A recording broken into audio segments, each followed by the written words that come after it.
Kenapa umat Nabi itu spesial? Karena Allah Subhanahu wa Ta'ala sangat gampang sekali mengampuni dosa-dosa umat Nabi Muhammad Sallallahu Alaihi Wasallam. Nah ini kabar baik untuk kita nih ya. Kabar baik untuk kita. Apa itu? Allah Subhanahu wa Ta'ala sangat menyayangi umat ini sehingga mudah sekali Allah Subhanahu wa Ta'ala itu mengampuni dosa-dosa umatnya Nabi Muhammad Sallallahu Alaihi Wasallam. Nah, bagaimana Pak supaya kita niku diampuni oleh Allah Subhanahu wa Ta'ala? Di antara caranya yang pertama istighfar. Yang pertama di antara caranya adalah kita istighfar. Istaghfiru rabbakum innahu kana ghaffara yursilis samaa'a 'alaikum midrara wa yumdidkum bi amwalin wa banin. Nabi Nuh menasihati kaumnya, istighfarlah kalian semua, innahu kana ghaffara, karena sesungguhnya Allah adalah zat yang maha pemberi ampun. Kalau kamu sudah istighfar, Allah mengampuni dosa kamu. Yursilis samaa'a 'alaikum midrara, Allah akan datangkan hujan yang deras, yang barokah kepada kamu.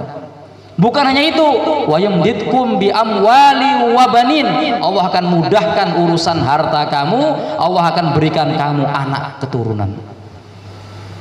Maka dulu ada seorang sowan pada seorang kiai, sudah lama nggak punya anak. Kiainya simpel, banyak istighfar, minta ampun pada Allah Subhanahu wa Ta'ala. Jadi istighfar ini adalah salah satu supaya Allah Subhanahu wa Ta'ala mengampuni dosa-dosa kita. Saya rasa kita insya Allah bisa mengamalkan. Insya Allah Bang ya. Maka kita istighfar. Nabi SAW dalam sebuah riwayat ya, beliau ini beristighfar sehari minimal 70 kali. Itu Nabi Muhammad SAW mengajarkan kepada umatnya bahwasannya pentingnya kita itu beristighfar kepada Allah Subhanahu wa Ta'ala setiap saat dan setiap keadaan. Hadirin yang dirahmati Allah Subhanahu wa Ta'ala, kemudian yang kedua ya, ada orang-orang itu yang luar biasa, mereka itu merasa nggak pernah punya dosa dari umat Nabi ini. Mereka ini merasa nggak punya dosa, mereka ini merasa selalu berbuat baik padahal dosanya banyak. Karena saking sayangnya Allah kepada hamba ini, Allah Subhanahu wa Ta'ala datangkan ujian-ujian kepada dia. Maka dalam sebuah hadis yang diriwayatkan oleh Imam Bukhari dari Abu Hurairah radhiyallahu an, Rasulullah SAW beliau bersabda yang kurang lebihnya, ma yusibul muslim min nasabin wala wasabin wala hammin wala huznin wala adha wala hummin hatta saukatu yushakuha illa kafarallahu biha min khotoyahu, atau kama jaa fil hadis. Nabi SAW mengatakan seorang muslim yang tertimpa kesusahan, tertimpa kepayahan ya, tertimpa rasa sakit, tertimpa rasa sedih, bahkan ada duri yang menancap di kaki dia, kafarallahu biha khotoyahu min khotoyahu, maka Allah Subhanahu wa Ta'ala ini akan menghapuskan dosa-dosa dia sebab kesusahan-kesusahan tadi. Mulane Bapak Ibu sekalian, ini luar biasa nih. Ini salah satu rahmatnya Allah yang Allah berikan kepada kita. Maka ketika kita itu mendapatkan musibah dari Allah Subhanahu wa Ta'ala ya, maka kita rasakan, Masya Allah, ini adalah ampunan Allah untuk saya. Ada orang-orang seperti ini. Kenapa? Karena Allah cinta kepada dia. Allah nggak mau hamba ini nanti disiksa di neraka, maka siksanya Allah cepatkan di dunia. Didatangkan musibah, susah ekonominya, didatangkan musibah gagal panen, didatangkan musibah sakit lambung, didatangkan musibah sakit macam-macam. Walhasil Allah Subhanahu wa taala ketika dia mati, Allah Subhanahu wa taala telah mengampunkan dosa-dosanya sebab kesusahan-kesusahan, kepayahan-kepayahan yang Allah telah berikan kepada dia selama dia di dunia. Mulanya Bapak Ibu sekalian, kita jangan mengeluh. Kalau kita niku dapat sakit hati, kita pusing, kita sedih, kita rasakan niku adalah kafarah ampunan Allah Subhanahu wa taala kepada kita. Mafhum Pak Bung ya? Nah, ini luar biasa Bapak sekalian. Luar biasa ya. Nah, sekarang saya mau tanya Pak.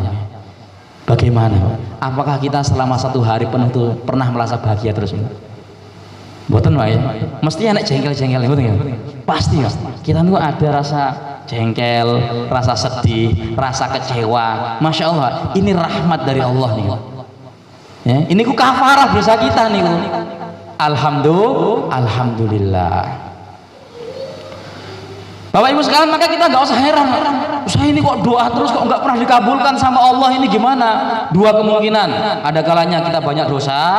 Yang kedua, Allah Subhanahu wa taala ingin dosa kita dihapuskan. Karena dosa itu menghijab doa-doa kita. Ngoten niku. Maka itu dalam Arba'in Nawawi hadis ke-10. Itu ada seorang laki-laki musafir. Orang laki-laki musafir yang dia itu acak-acakan rambutnya, lusuh pakaiannya. Dia mengangkat tangan, kemudian dia mengatakan, "Ya Rabb, ya Rabb," minta sama Allah. Tetapi makanannya haram, pakaiannya haram. Fa aina yustajabulah, kata Allah. Bagaimana saya mengabulkan doa-doa dia, lawang dia itu banyak kali dosanya. Maka kalau untuk orang-orang yang berdosa Bapak Ibu sekalian, ya toh, rahmatnya Allah diantaranya itu apa? Allah berikan dia ujian-ujian. Kamu, doa kamu belum makbul nih. Kenapa? Masih banyak dosa. Dikasih ujian-ujian sampai dosanya habis, baru Allah kabulkan doa dia. Allah berikan semua hajat-hajat dia. Nah, ini luar biasa seperti itu. Maka kita kalau memandang kesusahan yang Allah berikan kepada kita, kita pandang ini rahmat dari Allah. Bapak Ibu sekalian, akramakumullah, rahimakumullah. Nah, ini salah satu bentuk Allah Subhanahu wa taala mengampuni dosa-dosa. Yang pertama tadi istighfar, yang kedua tadi Allah Subhanahu wa taala memberikan ujian kepada kita di dunia ini. Kemudian yang ketiga, nah, yang luar biasa lagi nih. Yang ketiga niku nopo? Yang ketiga yaitu bil a'mali sholihat, yaitu dengan mengerjakan amalan-amalan soleh. Ya, yang ketiga nopo? Mengerjakan amalan-amalan soleh. Fattabi'is sayyi'atil hasanah tamhuha. Kenapa? Karena innal hasanati yudhibnas sayyi'at. Innal hasanati yudhibnas sayyi'at. Karena kebaikan-kebaikan ini akan menghilangkan keburukan-keburukan. Bapak Ibu sekalian, akramakumullah, rahimakumullah. Amalan-amalan yang kita kerjakan nih, amalan-amalan apapun, kebaikan apapun, ini pada hakikatnya akan menghapuskan dosa-dosa kita. Jenengan duduk di majelis niki, masya Allah. Selama jenengan duduk di majelis niki, malaikat selalu mendoakan rahmat. Ya Allah rahmatilah fulan, ya Allah rahmatilah fulan, ya Allah rahmatilah fulan. Terus selama jenengan duduk di majelis niki sekarang ini, malaikat terus mendoakan fulan. Ketika jenengan niku bubar, kumu maghfuran lakum. Para mereka mengatakan, berdirilah kalian, Allah Subhanahu wa taala telah mengampuni dosa-dosa kalian. Qad buddilat sayyi'atikumul hasanat. Bukan hanya mengampuni, Allah Subhanahu wa taala telah mengubah dosa-dosa kalian menjadi kebaikan. Mulanya kita jangan bosan Pak, duduk di majelis ilmu Pak. Majelis kebaikan, kita harus senang duduk dalam majelis kebaikan. Kenapa? Karena itulah amalan-amalan diantaranya yang bisa merontokkan dosa kita yang banyak itu. Duduk di majelis ilmu. Itu diantaranya Pak. Masih banyak Pak. Antaranya lagi, suatu ketika Rasulullah SAW di sahabatnya, beliau menyampaikan, ala adullukum ala ma yamhullahu bihil khotoya. Wahai sahabatku, kalian mau nggak tak kasih tahu amalan yang dapat merontokkan dosa-dosa? Qalu bala ya Rasulullah. Kata sahabat, tentu ya Rasulullah. Apa itu ya Rasulullah? Beliau mengatakan, yang pertama, isbaghul wudu alal makarih. Sempurnakan wudu meskipun kamu sedang di tempat-tempat yang tidak kamu senangi. Yakni ketika kita ini sedang malas berwudu, tetap sempurnakan wudu. Ketika dingin luar biasa, tetap sempurnakan wudu. Nah ini isbaghul wudu alal makari. Hadirin yang dirahmati Allah Subhanahu wa taala, dalam hadis lain, fadhailul wudu itu dikatakan ketika kita membasuh wajah kita, maka dosa dari wajah itu rontok. Ketika kita membasuh tangan kita, dosa tangan kita rontok. Ketika kita membasuh kaki kita, dosa dari kaki kita rontok. Makanya salah satu amalan orang-orang soleh niku napa? Menjaga wudu. Nah ini ya, amalan-amalan kiai-kiai niku rahasiane napa? Menjaga wudu. Batal wudu lagi, batal wudu lagi, batal wudu lagi. Nah ini salah satu juga amalan sahabat Sayyidina Abu Hurairah, Sayyidina Bilal, dan banyak lagi ya. Itu amal-amalan yang luar biasa. Sahabat-sahabat itu punya kebiasaan menjaga wudu. Yang kedua, wa kasratul khuta ilal masajid, memperbanyak langkah ke masjid. Setiap langkah seorang yang pergi masjid, satu langkah menghapuskan dosa, satu langkah lagi menaikkan derajat dia di sisi Allah Subhanahu wa taala. Kasratul khuta, perbanyak langkah ilal masajid. Yakni apa? Kaki yang kita gunakan untuk menuju kebaikan-kebaikan ini ada nilainya indallah, ada nilainya di sisi Allah. Enggak sama Pak. Jenengan itu melangkahkan kaki bukan untuk ibadah dengan melangkahkan kaki dengan ibadah enggak sama di sisi Allah, beda harganya, beda nilainya.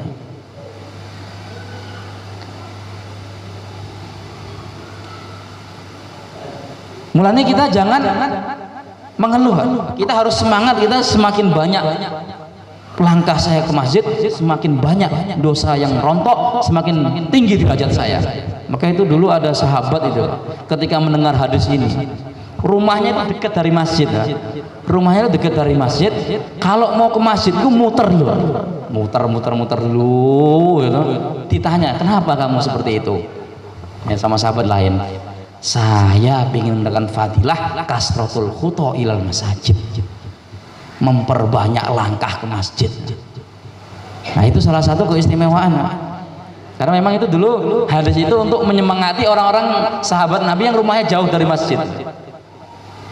Sahabat yang dekat betul, wah ini enak ini orang rumahnya mas, rumahnya jauh dari masjid, banyak pahalanya. Saya nggak mau kalah, rumah saya dekat, muter dulu.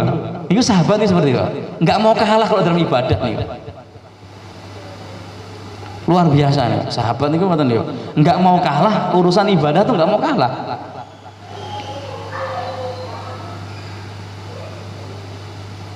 Yang ketiga apa? Yang ketiga yaitu wang tidorus sholah ba'da sholah, fadzalikumur ribat, fadzalikumur ribat. Atau kama jaa fil hadis, yaitu menunggu sholat setelah sholat. Kalau kita melatihkan secara zahir, menunggu sholat setelah sholat itu napa? Gitu.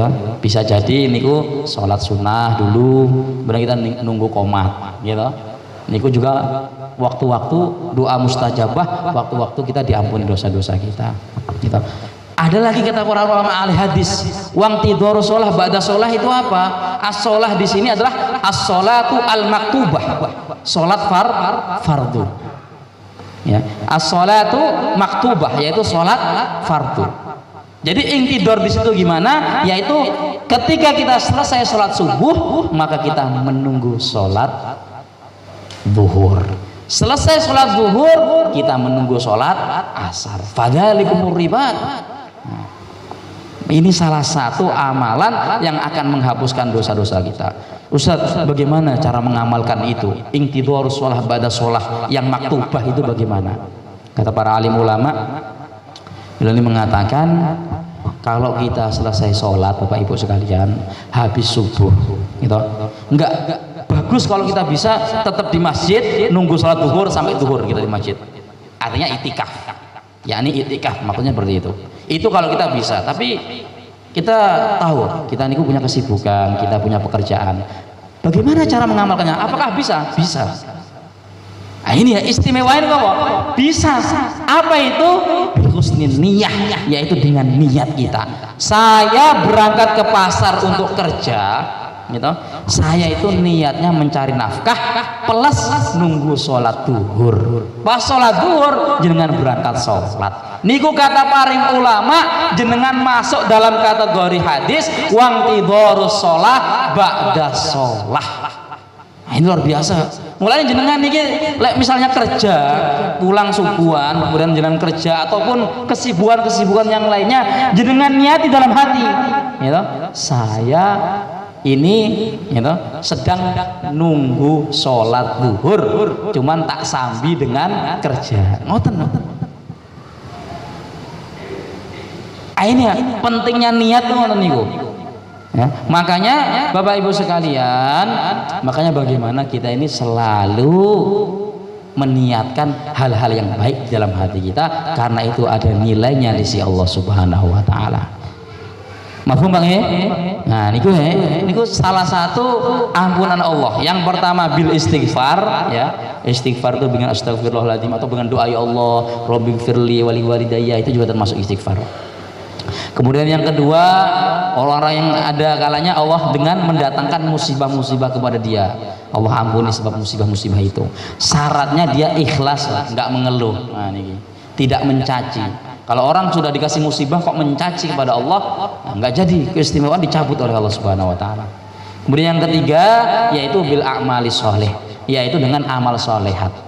Kenapa? Karena secara umum amalan-amalan solihat itu ya akan menghapuskan dosa. Apapun itu, sedekah akan mau. Subhanallah, bahkan subhanallah 1 kali, subhanallah 100 kali keburukan Allah akan hilangkan kepada kita. 1000 kali keburukan Allah akan hilangkan kepada kita. Nah, makanya Pak, ada hadis Nabi bagaimana seorang muslim itu selalu basah lidahnya bidzikrillah, dengan zikir kepada Allah Subhanahu wa taala. Semakin banyak kita zikir kepada Allah Subhanahu wa taala, semakin banyak dosa yang Allah ampuni dari diri kita. Kalau saya rasa kalau zikir luar biasa, mudah kita amalkan. Kita berjalan bisa berzikir, naik motor bisa berzikir, ya. Apapun amalan kita bisa berzikir di dalamnya. Makanya para ulama itu ada melatih, ada yang zikir pagi petang. Amalan-amalan baca istighfar, baca sholawat, melatih apa supaya kita ini biasa dimanapun kita berada kita zikir kepada Allah Subhanahu wa taala. Bapak Ibu sekalian, ya, ini untuk orang-orang yang masih hidup Bapak Ibu, istighfar gitu, kemudian dikasih ujian di dunia, kemudian dia itu beribadah. Bagaimana kalau orang-orang sudah mati? Kita punya orang tua, kita tahu mereka dulu sering meninggalkan sholat, kita tahu mereka dulu pernah bermaksiat, kita tahu, saya yakin gitu, pasti orang tua saya juga pasti punya dosa. Bagaimana kalau mereka ini nggak diampuni oleh Allah Subhanahu wa taala? Nah, ini ada triknya nih. Suatu ketika ada seorang sahabat namanya Sa'ad bin Ubadah. Dalam hadis jadi kan ada namanya sahabat namanya Sa'ad bin Ubadah. Beliau datang kepada Nabi, ya Rasulullah, ibu saya sudah meninggal ya Rasulullah. Ibu saya sudah meninggal ya Rasulullah. Saya pingin ya Rasulullah bersedekah untuk ibu saya ya Rasulullah. Apakah sedekah saya bisa bermanfaat untuk ibu saya? Nabi mengatakan, na'am, ya, sedekah kamu bisa bermanfaat untuk ibu kamu. Akhirnya saat bin Ubadah itu pulang, ya, beliau menggali sumur, ya, langsung beliau katakan sumur ini untuk Ummu Sa'ad, sumur ini adalah pahalanya saya kasihkan kepada ibu saya. Malah Bapak Ibu sekalian, kalau kita ini anak yang berbakti kepada orang tua, ya, maka kita harus mengirimi pahala kepada kedua orang tua kita yang telah mendahulu kita. Dengan apa? Dengan bersedekah. Dengan apa? Dengan amalan-amalan. Ada hadis bahwa dikatakan, sebuah riwayat mengatakan, ummati ummatul marhumah, kata Nabi, umatku adalah umat yang dimuliakan.